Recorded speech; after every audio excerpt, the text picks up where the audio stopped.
Assalamualaikum warahmatullahi wabarakatuh. Kami dari kelompok PCM Mira Brajan.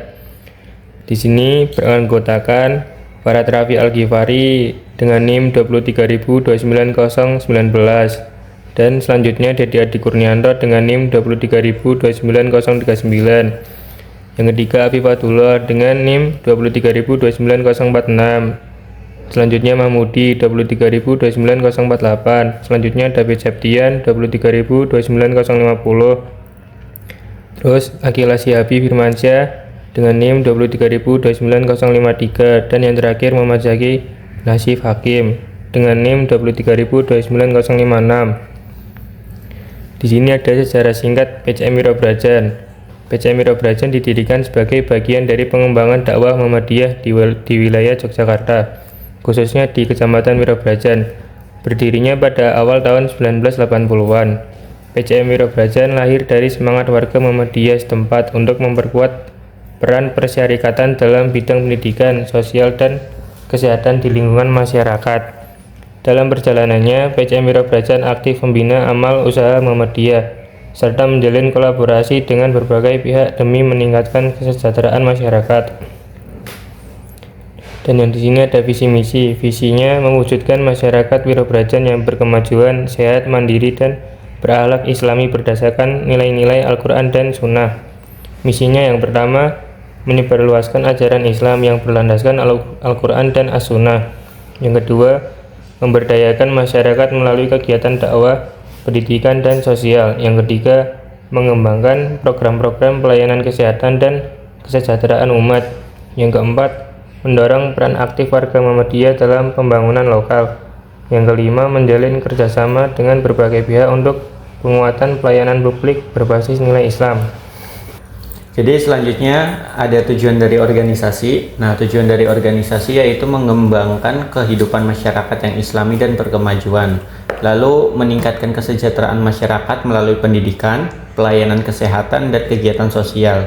Dan terakhir itu menjadi wadah pengorganisasian warga Muhammadiyah di tingkat cabang untuk menjalankan misi dakwah amar ma'ruf nahi mungkar. Nah, di sini selanjutnya ada struktur dari organisasi tersebut, terdiri dari ketua PCM, sekretaris, bendahara, lalu ada majelis dan lembaga-lembaga, selanjutnya anggota. Dan di sini ada program kerja dari PCM Mira Brajan. Salah satunya yaitu ada pelayanan kesehatan gratis, edukasi kesehatan Islami, gerakan hidup sehat, pos kesehatan Muhammadiyah atau Poskesmu, dan yang terakhir ada pencegahan penyakit menular. Nah, di sini ada beberapa kegiatan dari PCM Mira Brajan tersebut. Dan ini dokumentasi kelompok kami ketika wawancara dengan Pak Sudibyo. Assalamualaikum warahmatullahi wabarakatuh. Kami dari kelompok PCM Mira Brajan. Di sini kami akan melaksanakan tugas UAS wawancara dengan Bapak Sudibyo selaku bidang kesehatan PCM, Ketua Majelis Kesehatan PCM Mira Brajan Yogyakarta. Perkenalkan Bapak, nama saya Muhammad Zaki Nasif Hakim dengan NIM 056 dari FKM. Saya Akila Sihabi Firmansyah. Saya David Septian. Saya Farhat Raffi Al-Ghifari. Saya Dedi Adi Kurnianto. Saya Mahmudi. Saya Afifatullah. Kalau bersama sekalian ya, nama saya Sudibyo Nur Prasetyo, Ketua Majelis Kesehatan, juga bekerja di Rumah Sakit PKU Muhammadiyah Gamping. Masih aktif sekarang. Ya. Lanjut. Untuk pertanyaan yang pertama kita Pak langsung. Apa peran utama PCM tersebut dalam program kesehatan masyarakat di cabangnya? Oh iya. Program yang dibuat oleh Majelis Kesehatan PCM Mira Brajan itu hanya beberapa saja, karena kita perlu kolaborasi dengan ortom yang lain, antara lain dengan PCA, kemudian dengan Pemuda, dan juga IPM, karena program kami tidak bisa jalan tidak dengan kerjasama dengan mereka. Tapi memang ada sedikit ya, karena koordinasi dengan pihak luar, terutama yang berkaitan dengan layanan kesehatan, yaitu dengan puskesmas, kemudian dengan klinik yang ada di kita, ada Firdaus, ya. Sehingga itu belum bisa maksimal. Jadi sementara ini kita sebagai di majelis ini sebagai jembatan saja. Ya, jadi misalnya dari ranting, entah itu PRM atau PRA yang mengadakan satu kegiatan kesehatan misalnya ya, sesuai dengan kebutuhan jamaah. Karena kita lihat bahwa jamaah Muhammadiyah di wilayah kita ini banyak yang punya penyakit degeneratif. Maklum pun usianya sudah pada lansia,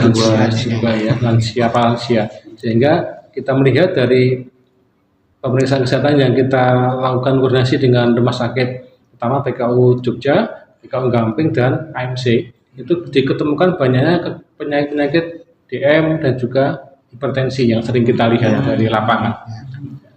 Harapan kami adanya baksos tadi itu bisa berlanjutan.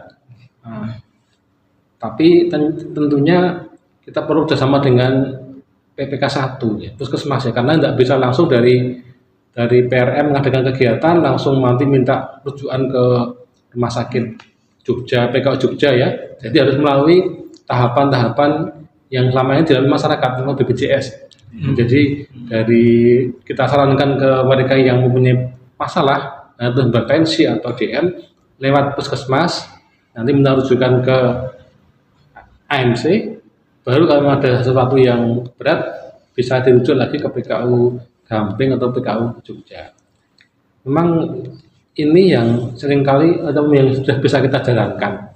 Ada yang lain berkenaan dengan pemuda dan remaja tingkat SMP, SMA itu memang belum maksimal karena mahasiswa juga punya kegiatan sendiri untuk masalah narkoba, miras dan juga untuk kejahatan jalanan ya. Itu kan mereka punya program sendiri. Kadang-kadang kita tidak bisa monitor ke situ. Memang dalam program tahun kemarin sudah kita sampaikan pada forum di cabang, kita minta kerjasama dengan pemuda, NA dan juga IPM. Tapi itu kan nanti pelaksanaannya akhir tahun nanti, sekitar bulan November sampai Desember, untuk kerjasama untuk memberikan semacam diskusi ya masalah narkoba, miras dan juga kejahatan-jalanan. Sekarang ini cenderung ada peningkatan, ada juga tahu ya, politik dan sebagainya. Itu kan itu kejahatan remaja. Harusnya kita juga ikut berperan supaya bisa ikut menanggulangi atau mengurangi resiko-resiko yang terjadi pada anak kita. Itu yang sedang kita upayakan untuk ke depan, untuk bulan November Desember. Kemudian kendala yang tadi itu kurangnya mungkin karena anggota PCM di Majelis juga terbatas ya. Orang sepuh-sepuh itu ya, jadi agak susah untuk koordinasi, untuk gerak ke kemari. Sehingga sama ini kami mengandalkan dari PCA untuk yang terjun langsung di mana puskesmas, menghubungi kader-kader di Yandu itu sebagian dari Aisyah sendiri yang terjun. Karena mereka lebih aktif, ibu ya lebih mudah untuk bergaul, lebih terbuka, sehingga kita memang harus kerjasama dengan Aisyah untuk mendapatkan masukan juga data juga untuk koordinasi ini masing-masing program yang kita ajukan, karena memang tidak bisa sendiri antara PCM dengan PCA itu harus bersama-sama. Jadi kendalanya kalau dari PCM sendiri memang kurang koordinasi dengan puskesmas, itu yang kita hadapi juga kita akui memang belum bagus cara lembaga dari PCA malah sudah ke sana. Karena banyak anggota PCA itu juga yang aktif di kader-kader kesehatan di masing-masing kelurahan atau RW ya, sehingga mereka bisa langsung terjun ke sana. Baik, untuk yang kedua, pola kerjasama dengan masyarakat dan pihak lain seperti pemerintah desa, puskesmas, dan dinas kesehatan.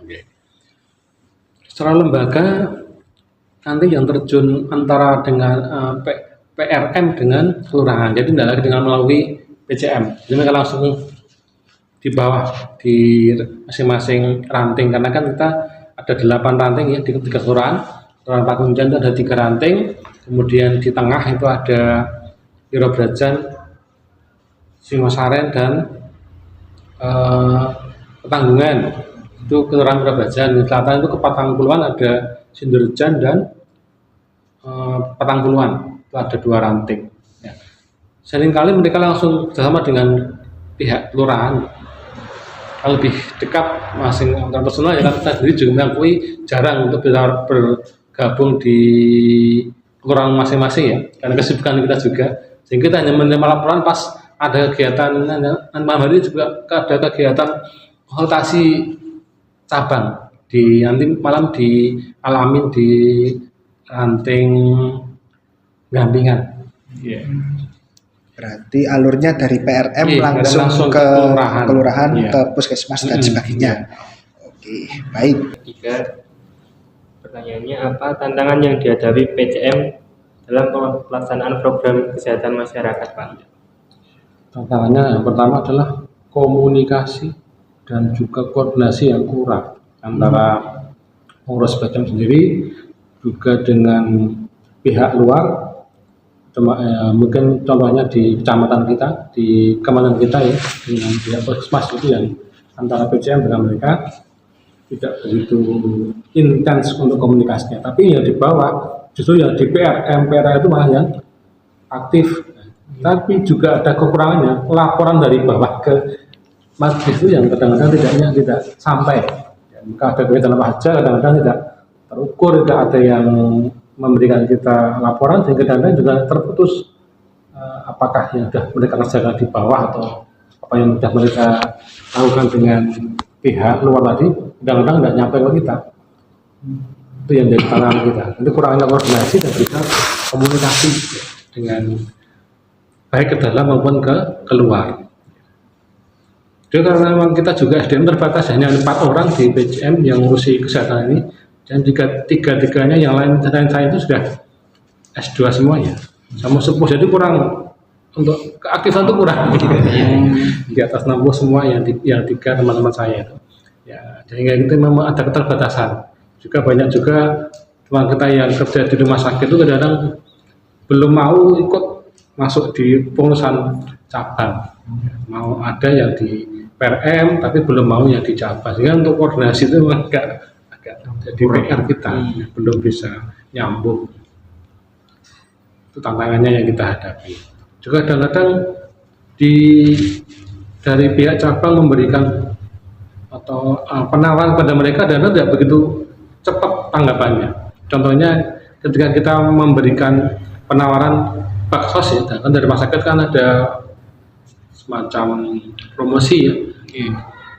Kita sampaikan ke ranting, tidak semuanya gerak cepat untuk menerima itu. Dan kan penting ya di bawah itu adanya beberapa baksos kan, selain edukasi juga ada promosi rumah sakit yang harusnya perlu kita sampaikan pada mereka. Contoh mungkin sekarang ya di PKU Gamping itu ada layanan untuk kanker, ada radioterapi, ada untuk andrologi. Ini kan belum semuanya di bawah itu tahu. Tapi kadang-kadang mau kita masuki itu agak juga belum connect. Memang perlu komunikasi lebih intensif lagi untuk hal semacam ini, baik dari tingkat cabang sampai ke ranting. Juga kan kita juga di ranting itu kan didominasi dari masing-masing masjid ya. Masjid kita di sini ada 32, sehingga perlu juga kerjasama dengan majelis tablik untuk bisa tadi program kita bisa sampai di bawah itu. Kadang-kadang betul nyambung, yang tablik kadang-kadang punya kepentingan lain, kadang-kadang tidak memberikan sempat pandangan kita untuk masuk ke situ. Karena mereka juga punya pandangan lain, seperti kan masjid yo, pakai imami, pakai khotibe, dan materi-materi pengajiannya melulu itu, jadinya kadang-kadang kurang wawasan. Itu yang kita hadapi di bawah. Untuk kayak misalnya tantangan ini tantangan bukan misalnya kayak anak muda mau gabung kayak itu tantangan juga nggak kan yang menjalankan sekarang kan ibaratnya udah sepuh tantangan juga nggak ini buat yang muda-muda sulit bergabung gitu. Kaderisasi kadang-kadang yang sepuh tuh mau narik, kadang-kadang sing enom sungkan. Juga kadang diundang udah teko. Kita pernah juga dulu mau menawarkan mereka untuk diskusi masalah HIV AIDS, juga penyakit seksual menular ya. Kita harapkan ya 20 orang, contoh kota telu, hampir jam 9 kan jadi yang memberi materi kan jadi kurang agak gelau gitu ya. Kadang-kadang itu untuk menyentuh mereka itu yang perlu strategi yang pas. Mungkin ada masukan dari adik-adik kan masih mudah-mudahan punya rentak supaya mereka juga tertarik. Kita kan cara lihat ya, kasus HIV di kota Jogja semakin tinggi. Kemudian penyakit menular seksual itu juga sekarang anak-anak muda SMP, SMA itu juga ada yang ada cukup banyak, entah itu sipilis, entah itu GO ya. Tapi kadang-kadang masyarakat tidak atau belum seperti itu, karena anak-anak juga izin ya kalau ada mereka penyakit seperti itu. Kita pernah mendapatkan pasien itu umurnya di kelas luar SMK masih berapa 11 tahun ya, dan juga satu SMP kelas 3 GU-nya positif semua. Jajan yang di gitu loh, masih remaja, masih kelas 3 SMP, masih kelas 2 SMA kok sudah sampai situ. Kan udah berkali-kali seperti itu ya. Tidak mungkin sekali tembak langsung positif. Memang berkali-kali dilakukan seperti itu. Ada dua penyimpangan toh, seksual juga karena akhlak, juga karena ya tadi itu rentan ketemu sama PSK itu kan juga nanti akan merusak generasi berikutnya. Yang sering kita hadapi untuk anak muda dan yang membuat kita jadi prihatin juga. Tapi untuk merengkuh mereka itu kita perlu strategi yang khusus dari orang tuanya atau maunya ya lewat remaja masjid, tapi juga belum bisa maksimal juga karena anak-anak muda yang sering aneh-aneh itu kan tidak mau masuk ke masjid juga. Iya, sulit di luar ya, mereka nongkrongnya beda dengan teman-teman yang lain, merasa karena mereka belum alim jadi mau ke masjid. Untuk merengkuh itu yang agak sulit untuk merengkuh mereka. Jadi perlu cara sing ya ngenomi yang bisa menyentuh mereka ya, terutama yang muda-muda ini ya harus disentuh hatinya, juga sentuh mungkin akalnya ya perlu ya, karena anak muda itu kan sebenarnya logikanya ya bukan itu yang perlu kita cari cara yang bisa tokcer ya, menghadapi mereka.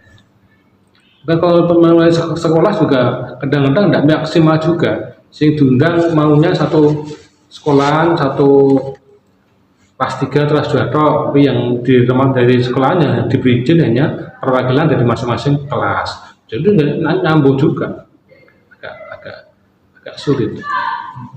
Dan itu kan topiknya menarik ya.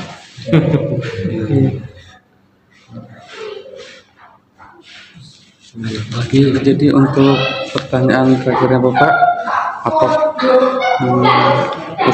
usulkan satu strategi inovatif untuk menerapkan peran PCM tersebut?